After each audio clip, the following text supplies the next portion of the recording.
ఈవీఎంలు అన్నది 80% of the జనాభా ఓట్లు వేసినారు.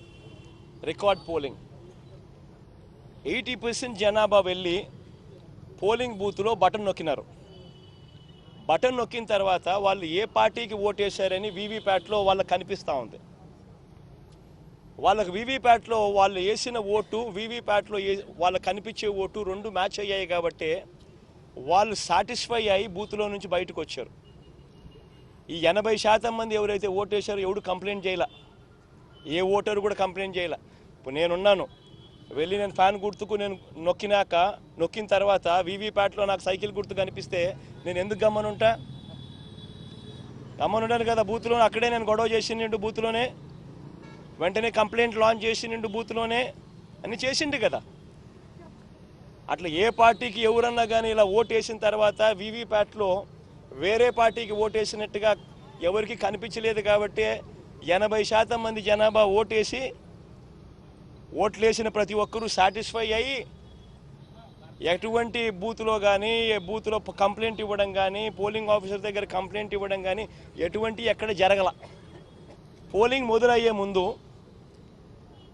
ప్రతి పోలింగ్ బూత్లోనూ అన్ని పార్టీలకు సంబంధించిన పోలింగ్ ఏజెంట్లు అక్కడ కూర్చుంటారు. వాళ్ళందరూ కూర్చున్న తర్వాత ఈవీఎంలు వీళ్ళందరూ చెక్ చేస్తారు, వీళ్ళందరూ టెస్ట్ చేస్తారు. 50 ఓట్లు మాక్ పోలింగ్ చేస్తారు. 50 ఓట్లు మాక్ పోలింగ్ చేస్తారు ఈ పోలింగ్ ఏజెంట్స్. వాళ్ళు నొక్కిన గుర్తు వీప్యాట్లో వాళ్ళకు స్లిప్ ఏదైతే బయటకు వస్తుందో ఆ గుర్తు రెండు మ్యాచ్ అయినాయా లేదో చూసుకుంటారు. చూసుకున్న తర్వాత వీళ్ళు సంతకాలు పెడతారు, పోలింగ్ ఏజెంట్ సంతకాలు పెడతారు. మేము వెరిఫై చేసినాము 50 ఓట్లు ఒక్కొక్కరు 50 ఓట్లు వెరిఫై చేసినాము, ఈవీఎంలు బాగా పనిచేస్తూ ఉన్నాయి అని సంతకాలు పెడతారు. ఆ సంతకాలు పెట్టిన తర్వాతనే జనరల్ ప్రజలకు పబ్లిక్కు ఓటింగ్ను పర్మిట్ చేస్తారు. ఓటింగ్ తర్వాతనే అవకాశం ఇస్తారు జనరల్ పబ్లిక్కు.